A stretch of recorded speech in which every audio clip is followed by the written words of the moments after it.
Welcome to Bayanat, the heartbeat of tech in MENA.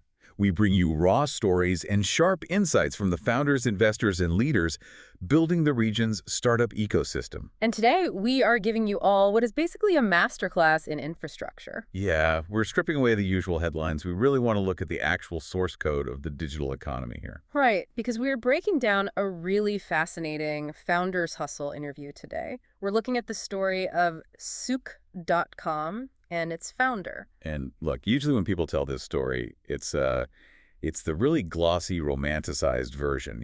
Guy has an idea, works hard, Amazon buys his company for hundreds of millions of dollars, and everyone cheers. Exactly. But the source material paints a much grittier picture. I mean, it wasn't a straight line up and to the right at all. Far from it. So if you are a founder building in an emerging market today, you really need to ignore that victory lap and look at the plumbing. The plumbing is the perfect word for it. Because the core question of this deep dive is, how do you build an e-commerce empire in a region where credit card penetration was near zero? Right. Where street addresses were basically just suggestions. Yeah, and where most of the population genuinely thought putting your card details online was a guaranteed way to get scammed. It sounds like a total setup for failure. I mean, why would anyone leave a stable career to tackle that kind of mess? Well, that's the negative selection aspect that the interview gets into. You kind of have to understand the context. He wasn't just some desperate guy looking for work. Well, he's originally from Aleppo. Yep, Aleppo, Syria. But he had spent years in the U.S. working on high-level image processing and really early web tech. So he had a very safe, lucrative career path over there. I think the source mentioned he was working on digital video before YouTube was even a thought. Exactly. So he's sitting in the U.S. right in the middle of the tech boom, and he decides to come back here during the dial-up days. Which is a massive risk. It was a huge risk. But he had this entrepreneurial itch that ran in his family. He really wanted to build something that belonged to the region. So he lands at Maktub. Right. And for listeners who might be too young to remember, Maktub wasn't just a website. It basically was the internet for the Arab world. It was the portal. Like the Yahoo of the Middle East. Exactly. It was the very first to offer Arabic email when operating systems barely even supported the language. So that was their first real moat, language. Yeah, they had the traffic. Yeah. But here is where the e-commerce seed gets planted. They tried to monetize all that traffic with things like auctions called Mazad and Shop at Maktub. But it wasn't really working, was it? It was basically just a feature. It was a side hustle within a portal. And this is actually the first major insight for founders in the source material. You cannot build trust with merchants if you are just a tab on a news site. Oh, that's a good point. He realized a general purpose portal just wasn't enough. You need a dedicated environment to build transaction trust. And that realization is what spun Souk.com out as a separate entity in 2006. Okay, so let's fast forward a bit to 2009, because this leads to the first massive strategic gamble that I think really defines the whole company. The acquisition. Yes, the Yahoo acquisition. Yahoo comes in, drops a massive bag of money to buy Maktub. It's the headline of the decade for the region. But they didn't buy Souk. Right. And this seems incredibly counterintuitive. Oh, I love this part of the story. Because it wasn't that Yahoo rejected Souk. The founders specifically carved it out of the deal. Which is wild. You have a massive exit on the table. You have the chance to walk away with a huge win. Why hold on to the cash-burning, unproven e-commerce site? It comes down to conviction versus short-term gain. He saw that global players like Amazon and eBay were completely ignoring the market. They didn't understand the language. Or the culture. And they certainly didn't understand the logistics. But he knew the e-commerce wave was inevitable. Because the giants were sleeping, he had a head start. So by keeping it independent, they got the best of both worlds. Exactly. They got the experience and the capital from the Maktub exit, but without a corporate overlord at Yahoo telling them to stop losing money just to boost quarterly earnings. Okay, so they have the independence, they have some capital, but now they actually have to make the market work.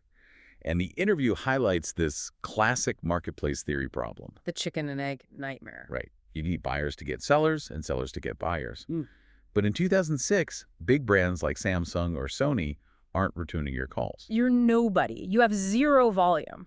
Why would a massive brand risk their equity on a website nobody uses? So if you can't get the official distributor, who do you get? You go to the street, they use a strategy called core building. Core building. Yeah, they literally went to the gray market dealers in places like Dirara in Dubai. These are guys selling maybe 10 phones a day to foot traffic. And the pitch wasn't, we will build your brand. It was pure arbitrage. Geographic arbitrage, right. Break that down for us.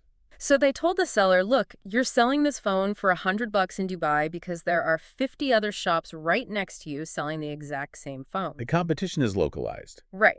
But there's a guy in a remote city, maybe in Saudi or Ras Al Khaimah, who literally cannot get this phone. He will gladly pay $120. Ah, so you aren't just giving the seller a website, you're giving them a completely new market. Exactly. It solved the supply-side liquidity problem. You're solving distribution for the little guy. Yeah. But then you have the demand side. Right, getting people to actually click buy. And remember, people didn't trust online prices back then, so they used auctions. Why auctions, though? That feels very 1999 eBay. Why not just list a price? Because in a market where no one actually knows what an online price should be, an auction creates price discovery. It dynamically finds the fair market value. Yes, and it gamifies the whole experience. They actually built a retention loop using SMS. SMS? Yeah, pre-smartphones. Yeah. You bid on a watch, you get a text saying you've been outbid. So you literally run back to the internet cafe or your desktop computer to bid again. That is so clever. Yeah. A primitive, text-based flywheel. It built addiction and habit. But obviously, you can't build a billion-dollar business selling gray market Nokias via auction forever. No. And the source mentions a pivotal shift where they had to pivot from consumer to consumer over to B2C, business to consumer. That was their crossing the chasm moment. B2C is 90% of the volume in mature e-commerce markets. The auction model was really just a Trojan horse to build traffic. Get the eyeballs first. Right. Once they had the eyeballs, they onboarded small shops, then the distributors, and eventually the big brands came to them because they just couldn't ignore the volume anymore. That makes so much sense. I remember a few competitors back then who tried to launch these slick online malls on day one. And they failed instantly. Because they tried to build the penthouse before the foundation. Exactly. You cannot command brand authority without user liquidity. They built the pyramid from the bottom up. The ugly gray market auction stuff had to happen before they got to the shiny stuff. Okay, so the marketplace is active. But this is where the emerging market reality hits them hard. The transcript mentions this concept called escaping the local maxima. Let's unpack that for everyone. Sure, so it's originally a mathematical concept, but in business strategy, it means getting stuck at the top of a small hill thinking you've peaked. While ignoring the massive mountain right next to you. Because you'd have to go down into the valley, lose your current elevation just to climb it. So what was the small hill in this case? In 2010, the company was actually profitable, but from the wrong things. They had classifieds, used car listings, real estate sections. High margin, low effort stuff. Right, they were making money. But he shut them down. He completely killed them. Which takes serious guts. Turning off profitable revenue streams usually gets a CEO fired immediately. It does, but he realized those verticals were distractions. They were the small hill. The massive mountain was pure retail e-commerce, selling products, holding inventory, managing logistics. And to win that game, they needed absolute focus. They couldn't be an everything portal anymore. They had to be Amazon. And being Amazon in the Middle East didn't just mean writing good code, you actually had to drive trucks. Which brings us to the logistics nightmare. The unsexy reality. Right. In the US, you launch a site, you plug an API into UPS, and you're done. In the Middle East in 2010, the last mile was a complete black hole. The source material talks about White Friday. They basically pioneered that sales event in the region. Yeah, but that first one was a logistical catastrophe. Really? Oh, yeah. They sold millions of dollars of product, the marketing worked perfectly, but the delivery entirely collapsed. Because the drivers couldn't find anyone. Exactly. We take street addresses for granted. But back then, a valid address might be, go to the blue villa near the pharmacy, turn left at the mosque, and call my brother. You cannot scale the blue villa near the pharmacy. And you certainly can't automate it. So they had to literally become a logistics company. They built Q Express. Meaning they had to build their own proprietary database of GPS coordinates. Linked directly to customer phone numbers. They were mapping the region while they were selling to it because the governments hadn't done it yet. Wow. And then there's the money side of it, because the banking system wasn't helping either. The interview mentions cash on delivery. CO was basically king. CO is the silent killer of e-commerce. Why is it a killer, though? Cash is cash. If I pay you at the door, you still get the money. It's terrible for unit economics. If you pay with a credit card, you are committed. If you choose CO, you might just change your mind when the driver shows up. Or you might not even be home. Exactly. Or you just refuse the package. So the return rates are massive. Huh. Plus, you have the theft risks with drivers carrying thousands of dollars in cash. And the cash handling costs just to deposit it, it bleeds margin everywhere. It does. So just like logistics, they had to build a solution. They built Pay For It. Because existing payment gateways were just too clunky on mobile. Right, Pay For It was built internally just to stop their own bleeding. It was mobile first, designed to increase trust. And it worked so well that they eventually opened it up to airlines, other merchants, even their competitors. I like AWS for Amazon. Exactly. So the recurring theme is they hit a wall, logistics, payments, trust. And instead of pivoting away, they built the literal infrastructure to smash through it. That is what it means to be a market maker.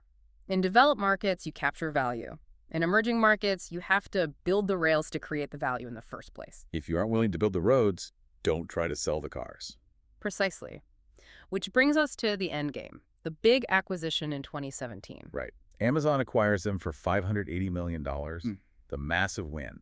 But the source really emphasizes that this wasn't just luck. It was all about data rooms. It sounds incredibly boring, but this is a crucial lesson for every founder listening right now. His investors forced institutional discipline on the company really early on. Compliance is a core strategy. Yes. When Amazon came knocking, they didn't have to scramble to explain their tax structures or legal entities. The data room was pristine and ready. Because if you're scrambling during due diligence, you lose all your leverage. You look risky. They look like a Fortune 500 company on the inside long before they were one on the outside. But why Amazon specifically? Surely Alibaba or someone else was sniffing around. It was an alignment of obsession. Amazon looked at them and saw a mirror image. A company totally obsessed with the customer, obsessed with the unsexy back-end operations, and willing to lose money in the short term to build real infrastructure. Amazon wanted a localized operations machine, not just a marketing brand. Exactly. Now, people usually think an acquisition is the finish line. Pop the champagne, go on vacation. But the interview makes the integration sound incredibly painful. A hard cutover, that's what he calls it. And this is where true leadership is tested. They didn't just slap an Amazon logo on the homepage. They migrated all the data, the catalog, the processes, straight into Amazon's global machine. And they took a massive hit for it. Imagine telling your users they all have to reset their passwords, changing the entire interface. They lost SEO rankings. They lost users. That is a brutally tough sell to a team that thinks they just won the game. Hey guys, great exit. Now let's work twice as hard to break our website. But that's the difference between a startup mindset and a global scale mindset.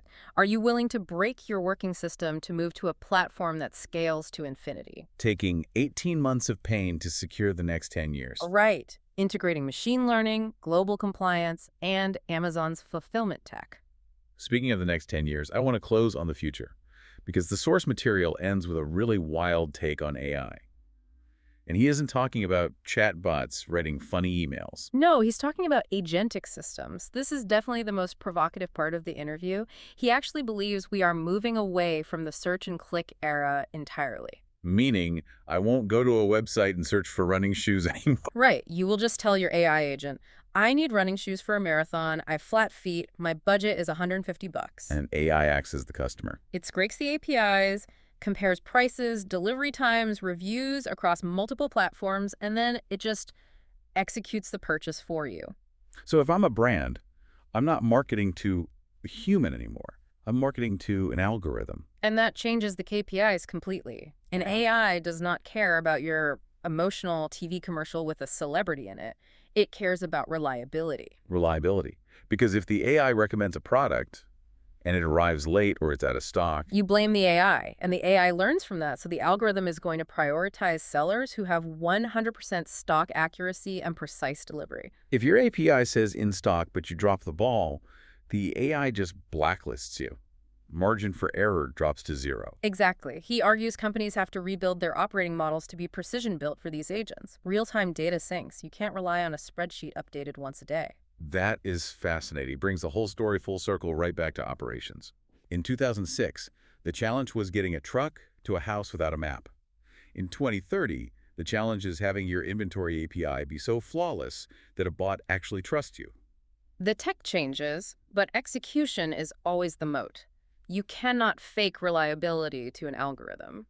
Before we wrap up, I do want to touch on the personal side of this journey. We've talked a lot about strategy, but he also mentions the sheer loneliness of being a founder. He really does. Walking into investor meetings knowing there is a 90% chance of a no. The resilience to build in a region that the rest of the world had completely written off. He didn't have peers in the trenches back then. He had to be his own support system. There's a quote in there I love.